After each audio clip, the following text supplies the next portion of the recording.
outrageous and unacceptable that she and her fellow aid workers were killed by an Israeli IDF mission in what was known to be a safe zone or for aid convoys. You know, you can't spin your way out of this. She is the 196th aid worker killed in this conflict. It is not an isolated incident.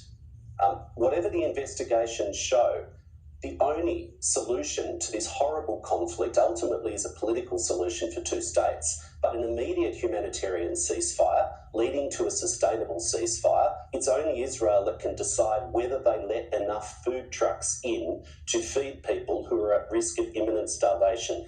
You know, this is not the decent country that we all want to support. This behaviour of using food as a weapon of war, as they say, is unacceptable. Forces firing two of its officers and reprimanding others involved in Monday's airstrikes that killed 7 aid workers in Gaza. Those workers with World Central Kitchen delivering food to Palestinians in need at the time. Among those killed, 35-year-old Damian Sobel, a native of Poland. We have this photo here from World Central Kitchen that they did provide. Aparna Brands is a former WCK volunteer who got to know Sobel while volunteering. She joins us live to tell us more about him and about World Central Kitchen. Good morning, Aparna. Thank you so much for taking the time to join us and talk about Damian. Good morning. Thank you for having me, and thank you for having me talk about Damian, because I don't want his death I don't want him to be forgotten, and I don't want what he has done, and not just him, the others as well, what they have done to be forgotten. Start off by telling me about Damian, who he was. Damian was just the most incredible person you would meet. He was always full of joy, laughing. He could be silly, but at the same time, extremely kind and thoughtful.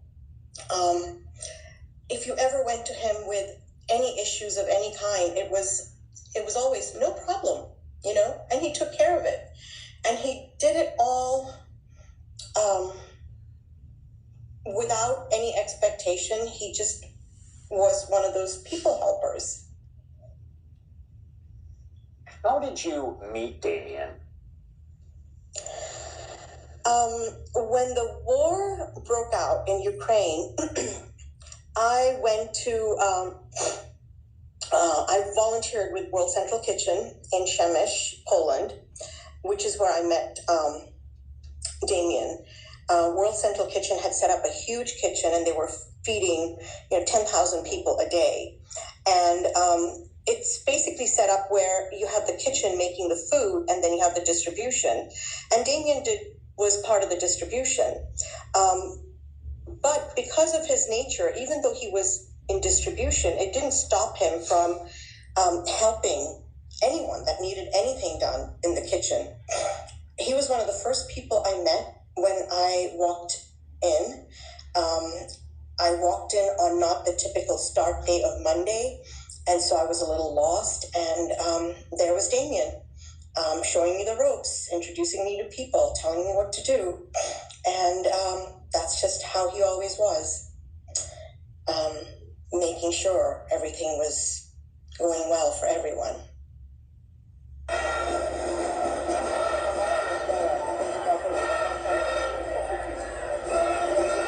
I'm devastated. This country is our homeland, and what is happening here is for everybody who believes in democracy is terrible. And we're fighting for it. That's our place, that's our home, and we have no place else to go. And we hope the world hears us and knows that the people of Israel are not the government of Israel. We don't agree with the policy, we don't agree with the way they behave, and we want to have a different future.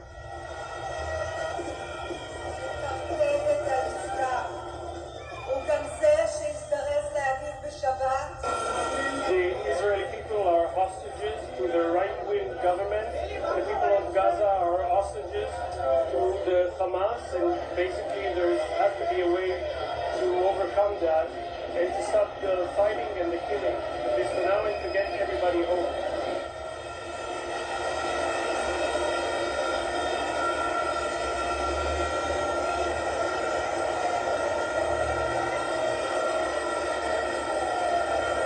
You have to hear this to believe this. The International Criminal Court in The Hague is contemplating issuing arrest warrants against senior Israeli government and military officials as war criminals. This would be an outrage of historic proportions. International bodies like the ICC arose in the wake of the Holocaust committed against the Jewish people. They were set up to prevent such horrors, to prevent future genocides. Yet now, the International Court is trying to put Israel in the dock. It's trying to put us in the dock as we defend ourselves against genocidal terrorists and regimes, Iran of course, that openly works to destroy the one and only Jewish state. Branding Israel's leaders and soldiers as war criminals will pour jet fuel on the fires of anti-Semitism, those fires that are already raging on the campuses of America and across capitals around the world. It will also be the first time that a democratic country fighting for its life according to the rules of war is itself accused of war crimes. The Israeli army, the IDF, is one of the most moral militaries in the world. It takes endless measures to prevent civilian casualties, measures that no other army takes. It does so while fighting a terrorist enemy which uses its own civilians as human shields. You know the truth. Hamas places its weapons, its terrorists, in hospitals, schools, mosques, and throughout civilian areas. They do this in order to win immunity and to maximize civilian casualties. So while Hamas shows no care for the lives of Palestinians and steals humanitarian aid meant for civilians, Israel is facilitating a surge of humanitarian assistance to Gaza. And we do this to ensure that the Palestinian population's humanitarian needs are met, rather than commend Israel for abiding by the rules of war while fighting an enemy that violates every rule of war, including holding 133 Israeli men, women, and children hostage. Who's the ICC targeting? The democracy called Israel. And in targeting Israel, the ICC would be targeting all democracies because it would be undermining their inherent right to defend themselves against savage terrorism and wanton aggression. Clearly, this threat by the ICC is not an attempt to enforce the law. Israel is not even subject to the court's jurisdiction, and it has an independent legal system that rigorously investigates all violations of the law. Begin with the clashes at universities across the country.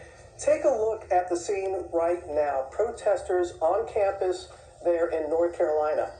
And then overnight, protesters here in New York at Columbia barricaded themselves inside the school, and now the university is taking more action. Stephanie Ramos is there on the scene for us. Good morning to you, Stephanie. Robin, good morning. Despite warnings of suspension and expulsion for students involved in the encampment here at Columbia University, some pro-Palestinian protesters set up more tents on campus and stormed that academic building overnight. They say it is all in support of Gaza.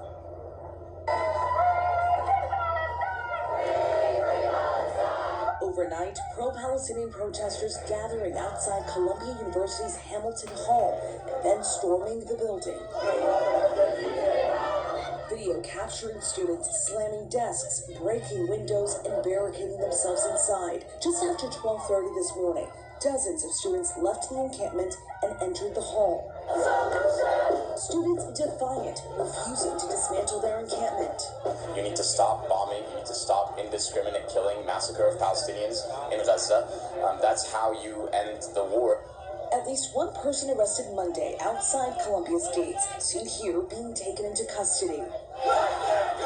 Oh my God. And overnight at Virginia Commonwealth University, a large crowd of pro-Palestinian protesters clashing with police in riot gear. This video showing police spraying what appears to be pepper spray at protesters. The university telling ABC News multiple arrests were made and claiming that many individuals involved were not students. This as similar demonstrations and clashes now playing out at more than 60 college campuses across the U.S. At the University of Texas at Austin, dozens arrested as protesters and police in riot gear clashed. At the University University of Florida. 9 protesters arrested. The school saying the University of Florida is not a daycare and we do not treat protesters like children. They knew the rules. They broke the rules. Jewish students on both sides of the issue, some who are pro-Israel, say they've been harassed. It's not easy to say they're alone when the whole university is practically against us. At USC, administrators canceling their main commencement ceremony due to protests. Many of the soon-to-be graduates missed their high school graduation due to the pandemic. My high school just had a drive-through graduation. I personally was really looking forward to having this main ceremony and traditional graduation for my whole life. Back here at Columbia University, officials have not commented on the actions of those students that stormed that building overnight. As for the breaking news to share with you guys, right now it is 23:42 Eastern Time here in the United States, and I wanted to update you guys on the situation in the Middle East and Eastern Europe. So we have a lot of big things about to go down in Eastern Europe and in the Middle East. We have Israel just hours or days away from starting their operation in Rafah, which would basically conclude their operation in the Gaza Strip, and they would completely eliminate Hamas from the Gaza Strip once they finish this operation in Rafah. We also have this massive Russian offensive in Ukraine about to begin, and that could start any day now, any week. And we also have the possibility of Russia and Belarus opening up another front for NATO in the Baltics. So we have to keep an eye on these 3 areas over the next few weeks. And I do believe that when Israel goes into Rafah, we're going to see the Muslim world go crazy. I think we're going to see terror attacks here in the U.S. I think we're going to see attacks on U.S. bases in the Middle East. So we have to be on high alert this coming summer. So I want to just update you guys on the situation in Israel. So multiple sources are now confirming that peace talks with Hamas have completely failed and that Israel will begin their operation in Rafah very soon, okay?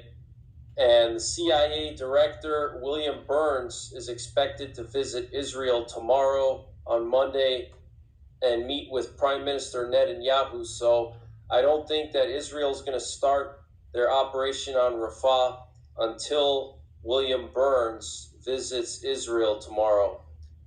I think they will start after William Burns leaves Israel.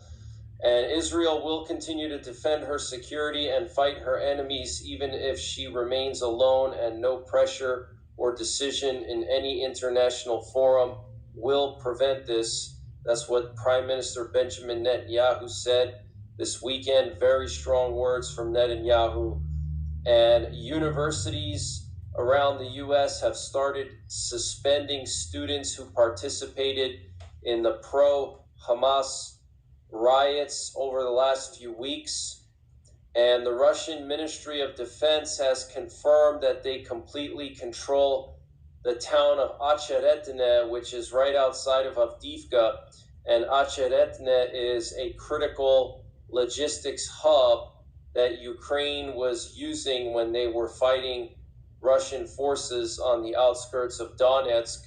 So let me just show you on this map here all the gains that Russia has made just in the last few days, guys. Okay, so Russia has been pushing through this area here. This is Acheretne, and the Ukrainians were holding it for a very long time, and they couldn't hold it anymore. Here's Avdiivka, just to the north of the Donetsk airport. And so the Russians appear to have broken through in this area. And I want to remind you guys that Russia still has not actually started their offensive yet, and they're still making gains. Okay, they're still breaking through in multiple areas here. They're gaining across the entire front line, some areas more than other areas, but they're basically either holding the line or they're making gains. Okay, Ukraine is not gaining anything now. They're just losing. Okay, they can't even defend what they have.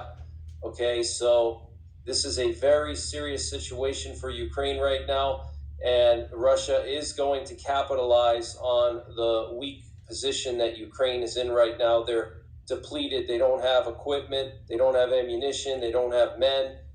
Okay, and Russia wants to take advantage of that before the Western weapons start to flow into Ukraine again.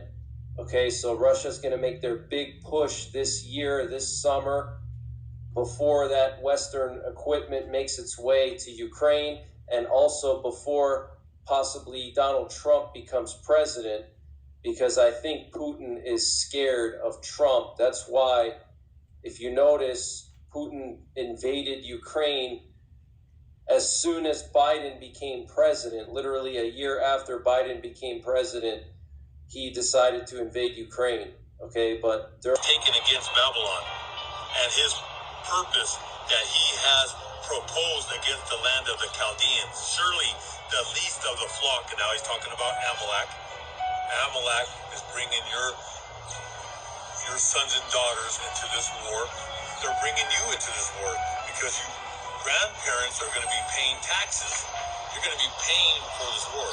They're coming after you. Your property taxes, your insurance, all this is taxes. Just getting your license, that's a tax. All right, getting a little sticker every year. Giving your driver's license, you're getting taxed to death. You're getting taxed with the water bill, your public service bill. They're going to strangle you. They're going to take everything you have. The United States is bankrupt. I just put that video out. It's bankrupt. It's been bankrupt. And I talked to 3 people that get SSI. All 3 said that their checks have been cut in half.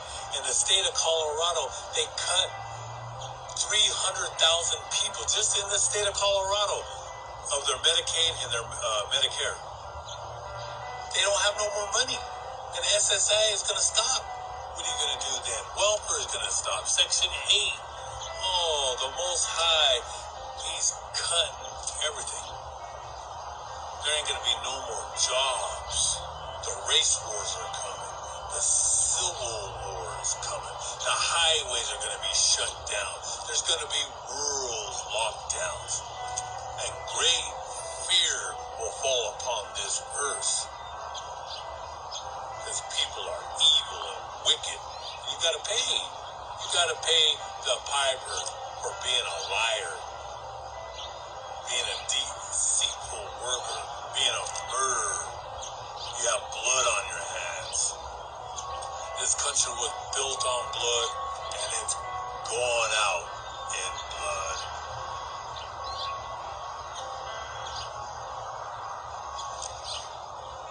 Surely the least of the flock shall draw them out. That's those parasites over there, them Zionists. They're bringing you, the Rasha, they're bringing you this war because they want the whole world in their hands. They're bringing in the new world order. Surely he will make their dwelling place desolate with them, because that's the 2 places that are going to be nuked to kingdom come. The United States, there ain't going to be nothing left, and the whole Middle East is going to be nuked. Right outside Israel, Iraq, parts of Iran, that whole area, because that little strip, it's more than that that's going to get hit with those nukes. That whole land belongs to Jacob, so it needs to be purged so we can rebuild the holy city in gold and precious gems. And our rivers will be flowing with olive oil. We're going to have grapes. So that's why the earth needs to be reset. This earth has been defiled. The rebirth must happen. And then when Yahushai comes and he purges this earth, everything's going to grow. And it's going to be beautiful again. This earth will be our heaven. And our grapes will take 2 men carrying 1 grape.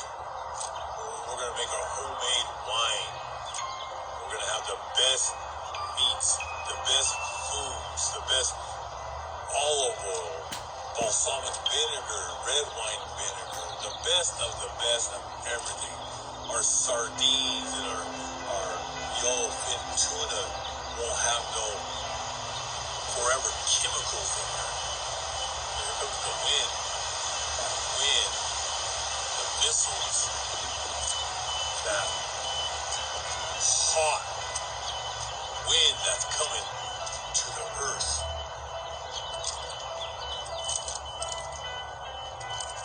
I'm going to go to the holy book of Jeremiah chapter 51.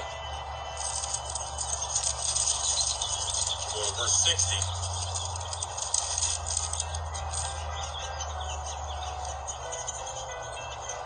This is Jeremiah speaking. So Jeremiah wrote in a book all the evil that would come upon Babylon. What's that evil that's coming upon Babylon? The economic collapse, the Wall Street collapse. It'll make 1929 look like little kids playing on a blueberry farm. What's coming? This will be the worst, not only here in America, but it'll be a world economic collapse in history. Hyperinflation. These people can't even pay for their groceries no more. You think it's bad now, it's going to get... You're going to go to the grocery store. I think it was just recently, I have to put the video up. A lady went to a natural grocers or a Whole Foods, and she bought an apple, and it was over $7. And she made a TikTok video. She said, what is going on? That ain't nothing. Soon, an apple's going to be like $50 to $70. That's what's coming to America. A day's work. That's the four dreaded horsemen, the black horse. Great famine is coming on this earth. So Jeremiah wrote in a book all the evil that would come upon Babylon. Hyperinflation, famine, starvation, race wars, civil wars, crisis, cannibalism, world lockdowns, the RFID chip. That's what I see. That's what's coming. So Jeremiah wrote in a book all the evil that would come upon Babylon and all these words that are written against Babylon. And Jeremiah said to Sariah, when you arrive in Babylon and see it and read all the words, then you shall say, O Lord, you have spoken against the place to cut it off forever. He's cutting it off. He's cutting your jobs. He's cutting Wall Street down. The Ponzi scheme. Your 401s and your pensions are worthless. Your SSI, there's no more money. Your fiat dollars are worthless. It's trash. You've been manipulated. You've been hoodwinked. All right, to leave all your money in the bank when it's worthless. It's paper. It's not no asset. Your paper is worthless. If you have $100,000, it's only worth now probably $12,000. And you're so stupid, you'll still leave that $12,000 until you go and there's nothing. All right? If anybody had a brain, you would go get everything out and go buy you some food and water and a seatbelt and some diapers. All right? Because you're going to need those diapers. Because there's going to be breaking news every hour. All right? Soon, I'm gonna do a video, and I'm gonna buy a bunch of diapers at Walmart and Target, and I'm gonna film it. I'm gonna be driving around, and I'm just gonna be throwing diapers at women, men, and children. Put it on. Put your seatbelt on. Put your diaper on. All hell is about to break loose. You know, the Most High has a great sense of humor. Well, his prophets, we have a great sense of humor too. You know, with all the madness that's going on in this world, you know, like I said, I smile and sometimes, you know, I laugh and I giggle because, you know, the joke's on you, right? He sent his prophets early in the morning to give warning to the world. But you laughed and you mocked. There's nothing you can do about it. Prophecy will take place. You can't stop America from being destroyed. It has to pay for her sins, that whore. that prostitute, that slut who sits on the beast, that pervert. This whole country, orgies and pornos, and you're perverted. You're sick. You're sick. You have rabies. This place got to be put down. And he says, "Oh Lord, Yahweh Ba'Shem Yahushai, you have spoken against this place to cut it off, so that none shall remain in it, neither man nor beast, but it shall be desolate forever." See, that's a future.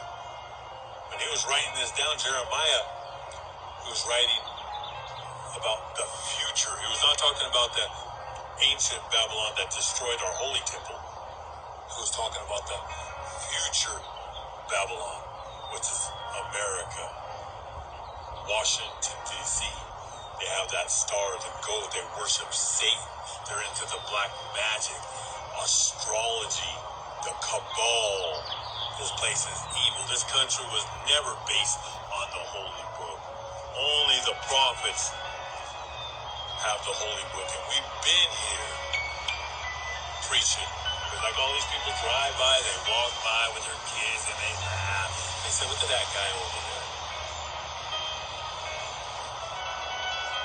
They got their college degrees. They're arrogant. They're filled with pride and arrogance. But God's going to knock some sense in you. You're going to get the belt. Every American is going to get the belt. You're going to get a beat. All Americans need a beating because of your arrogance. I'm going to go right to Luke, the holy book of Luke, chapter 12, verse 49. I came, this is Yahushua, who you call Jesus Christ. And everybody thinks he has long, stringy hair, and he has a clean face, and he's running around with lollipops and candy, and cotton candy, and muffins, and whatever you people think, man. Like I said, you're in a fantasy world. But this is him speaking right here. This is all in red. The holy book of Luke, chapter 12, verse 49. I came to send fire on the earth, and how I wish it were already kindled. He's sitting on the throne. The Most High is on the throne, and Yahweh Shai is on the right-hand side.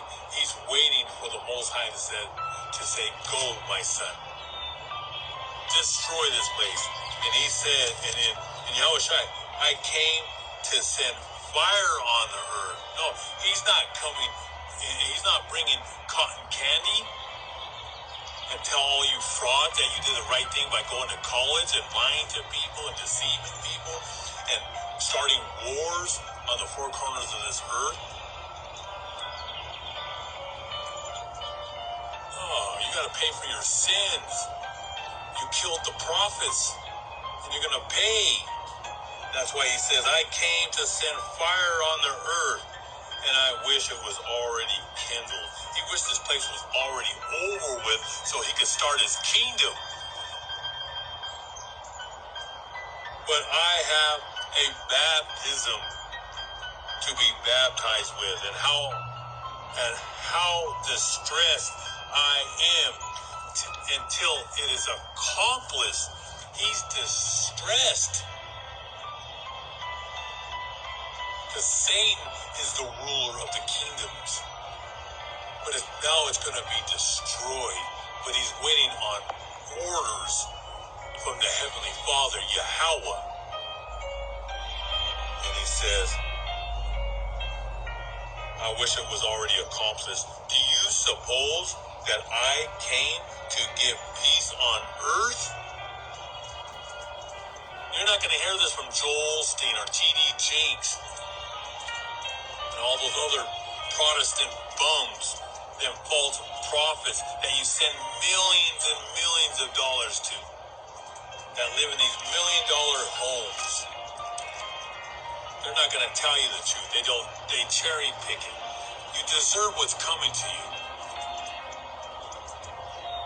Do you suppose that I came to give peace on earth? I tell you not at all, but rather division. And there is a division happening between the truth and the lies that you've been taught. 2/3 of you don't believe this. You believe in all the lies. You're sick. You need to be put down. You live in darkness. You live in a fog. But the truth is out here. No, God is bringing division from now on. 5 in one house will be divided. 3 against 2 and 2 against 3.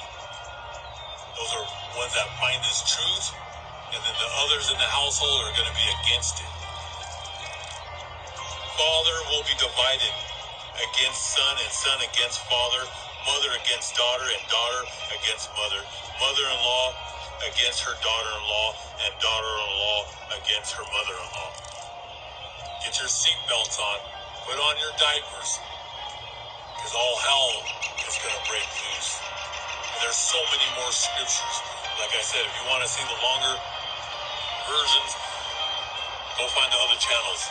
Days of Chaos, Days of Sorrow. They're 1 to 2 hour videos. All praises to the Almighty God. I hope all you brothers and sisters were edified with this lesson. And I'm just going to be bringing videos out every day. All praises to the Almighty God, Yahweh, Bahashem, Yahweh Shai, forever and ever. So let it be true.